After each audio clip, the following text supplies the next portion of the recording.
police are speaking at the scene of a deadly shooting. Let's listen in. Tell us what happened this morning.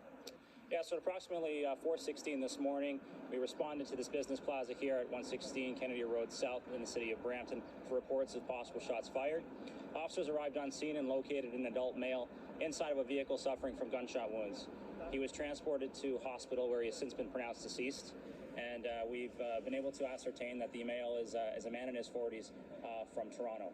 The Homicide Bureau has now taken care of this investigation. As you can see, it's a large scene and there's substantial police resources present as they map out and canvass for evidence. And I'll take some questions should you have any. Officer Bell, just to think about this large perimeter that we see here, going 3 buildings down, and there's indications with that vehicle back there.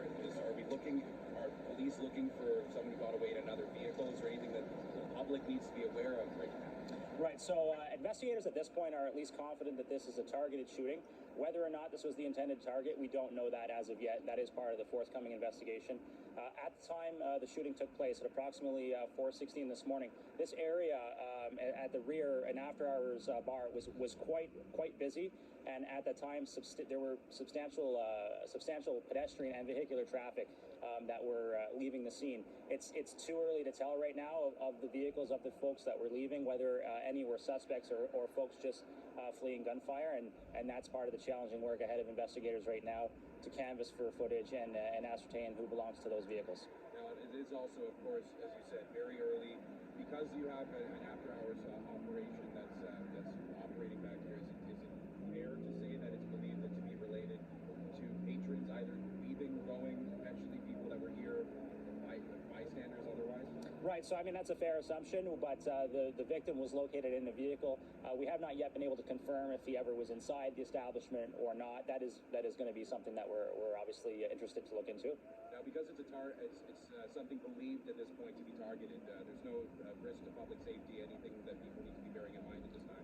Well, listen, it's quite troubling. As you can see, there's residential buildings in the vicinity here. This is a very busy area. There's people going about their day-to-day business. It's quite concerning for members of our community to go about their business, to come to their local establishments here where they come regularly and find out that something horrific has happened, such as a shooting, and someone's lost their lives. It's pretty concerning, and fortunately most of us don't have to experience that. And for those individuals that live in the area and that are concerned about this, know that we are out in full force trying to establish what happened. If there's any risk to the public that we learn as a result of this investigation, we'll make sure that we let the public know. And the last thing that I can think of is talking about a man in his 40s being from Toronto. I also want to make sure on our part, I'm assuming next of kin has been notified by this point as well as because we also don't want to be in a position of giving bad news at the wrong time to a family that's dealing with a lot. Right, so our investigators are working with the family. Part of our homicide team includes an officer that is a victim liaison or family liaison officer, and that is part of the protocols to ensure that they're well taken care of. And I appreciate your concern. We don't want a circumstance wherever we're delivering the news to the family on the news before we've had a chance to do it with dignity. Thank you. Does anyone else have a question, guys? Before you go, do you have any updates on yesterday's stabbing with